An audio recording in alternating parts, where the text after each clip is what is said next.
ఓం శ్రీ శ్రీరామకృష్ణ సమర్థ సద్గురుదేవాయ నమః. నా పేరు Venkateshlu. Canara bank retired manager.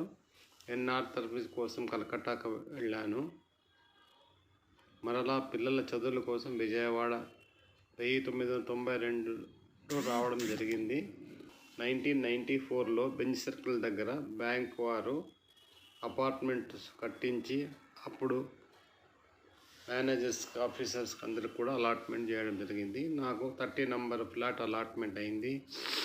31లో GVS గారు, 32లో లక్ష్మీనారాయణ గారు, 33లో శ్యామల గారు, ఇలా ఒకే ఫ్లోర్లో అందరికి అలాట్మెంట్ రావడం జరిగింది.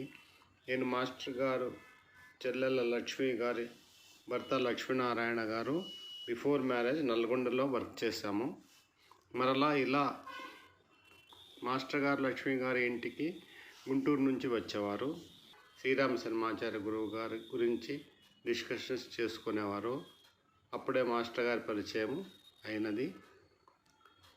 నేను బ్యాంకులో పనిచేసేటప్పుడు వేరే గురువుల పని చేయడానికి అవకాశం ఉండేది కాదు. వాళ్ళందరూ కలిసి చుట్టుప్రక్కల దీపయజ్ఞాలు చేసేవారు.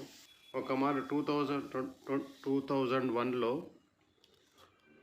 విఆర్ఎస్ వాలంటరీ రిటైర్మెంట్ వస్తుందని తెలిసి నేను లక్ష్మీనారాయణ విశ్వేశ్వరరావు గారు గుంటూరులో సుకృత విల్లాలో మాస్టర్ గారితో కలవడం జరిగింది.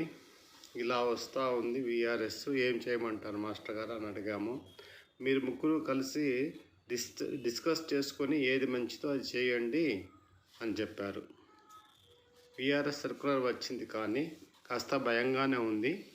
పెన్షన్ లేదు, ఇప్పుడు బయటికి వస్తే జీవించడం ఎలా అనే ఆలోచన నాలో వచ్చింది. ఎప్పుడు ఏ విషయమైనా మాస్టర్ గారితో చర్చించిన తర్వాతే చేసేవాళ్ళు అలవాటు మాకి. మాస్టర్ గారికి ఫోన్ చేసి ఇలా మాస్టర్ గారు 2001లో మార్చిలో విఆర్ఎస్ వచ్చింది, ఎలా చేయమంటారు అని అడిగాను అన్నమాట. చిన్నమ్మాయి చందన ఇంకా కాళహస్తిలోనే ఇంజనీరింగ్ చేస్తూ ఉంది. ఇంకా మాధురి బిట్స్ పిల్లల్లో ఫైనల్ ప్రాజెక్ట్ చేస్తూ ఉంది.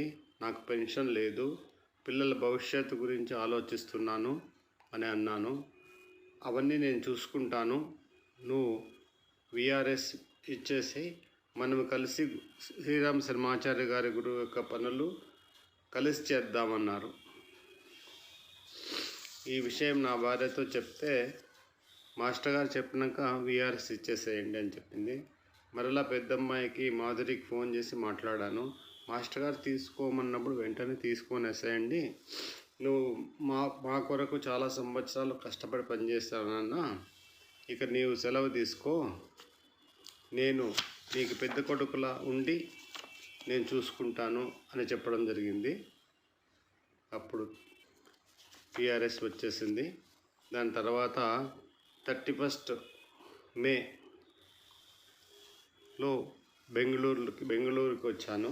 బెంగళూరులో ఉన్నాము. అప్పుడు మాధురి కూడా అక్కడ బెంగళూరులో ఉద్యోగం వచ్చిందనమాట. అప్పుడు మొట్టమొదటిసారి అశ్వమేధ యజ్ఞం కోసమని మేము రాయలసీమ డిస్ట్రిక్ట్లో మాస్టర్ గారితో కలిసి యజ్ఞ కార్యక్రమాల కోసమని పనిచేయడానికి వెళ్ళాము.